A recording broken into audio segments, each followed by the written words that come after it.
In America and across the world, there have been no shortage of people who have shown their derision for Donald Trump, with many people in Hollywood coming out against him in speeches. So it's no surprise that people end up making forms of art to try and parody or criticize him, from SNL skits to most American talk show hosts putting on an orange wig to try and impersonate him. But when does political commentary go too far? For many people, the answer is when someone holds up a bloody replica of the president's head while staring at the camera in a way that is eerily reminiscent of an ISIS beheading video. And that is exactly what comedian Kathy Griffin has done. And my god, this has backfired worse than when Madonna made a joke about wanting to blow up the White House, with there being a massive internet backlash against her, and several major sponsors dropping out from her. The sponsors that dropped out include CNN, who terminated their agreement with her to appear on their New Year's Eve program, which she normally hosts with CNN's Anderson Cooper, who has publicly criticized her for the photo shoot. Real Casino also dropped out, which cancelled her performance that was scheduled on the 22nd of July, and Squatty Potty, a company which creates toilet accessories, released a statement saying, "We have acted swiftly and decisively to demonstrate our commitment to a culture of decency, civility, and tolerance. And when a company that sells equipment to help people shit no longer wants to associate with you, then you know that you fucked up." And in response to all this, she has decided to make an apology video which seems more fake than the moon landing. Let's go give it a watch. Hey everybody, it's me, Kathy Griffin. I sincerely apologize. I am just now seeing the reaction of these images. I'm a comic. I crossed the line. I moved the line, then I cross it. I went way too far. The image is too disturbing. I understand how it offends people. It wasn't funny. I get it. I've made a lot of mistakes in my career. I will continue. I asked your forgiveness, taking down the image, going to ask the photographer to take down the image, and I beg for your forgiveness. I went too far. I made a mistake, and I was wrong. That has to be one of the least genuine apologies I've ever seen. Just look at the way that she looks at the camera and just tries to get through with it as fast as she possibly can. She doesn't feel responsible for this. Like, even in videos before this entire shoot, she was saying like, "Ooh, we're going to have to flee to Mexico because of this." She knew that there was going to be a backlash to this, but she decided to do it anyway. The only reason that she's decided to make an apology video about this is because the backlash against her has been too strong and she's not been able to deal with this. This is possibly one of the most cowardly things that she could have done.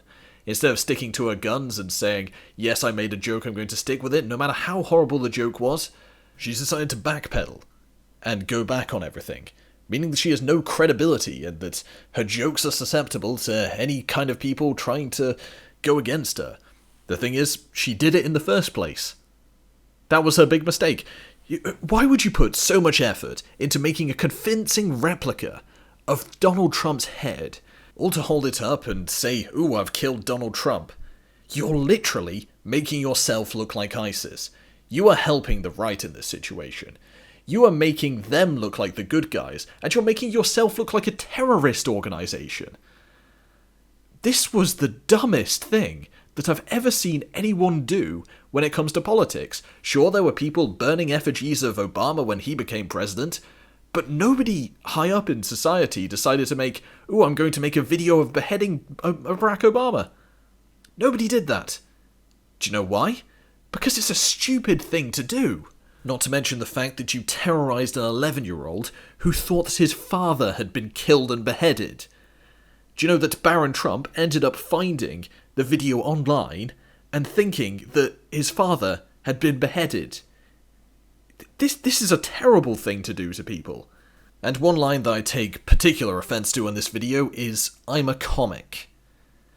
That kind of implies that this entire thing was meant to be a joke. And I've watched the video several times, and I can't find any particular way that this could be perceived as a joke. This was meant to send a political message. I don't exactly know what the political message is. This could act as a very good parody of the left and how much they hate Donald Trump. But it's not a parody. It's not satire. It's not funny. Why the hell did you do this? And why did you use the comedian defense? The comedian defense is possibly one of the worst defenses you can make in this situation. I like offensive jokes sometimes, but only if they're funny. And the thing is about this wasn't funny. This just looks like you're trying to incite murder upon someone. And most of the people who have had a business relationship with her have ended up disavowing her and saying that the picture is absolutely horrible. So I think as a comedian, I think she's kind of had it. Her name, I think, has become way too toxic for anyone to pick up.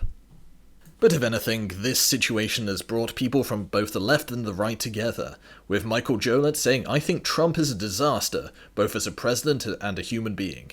I also think that the Kathy Griffin photo is horrible and wrong."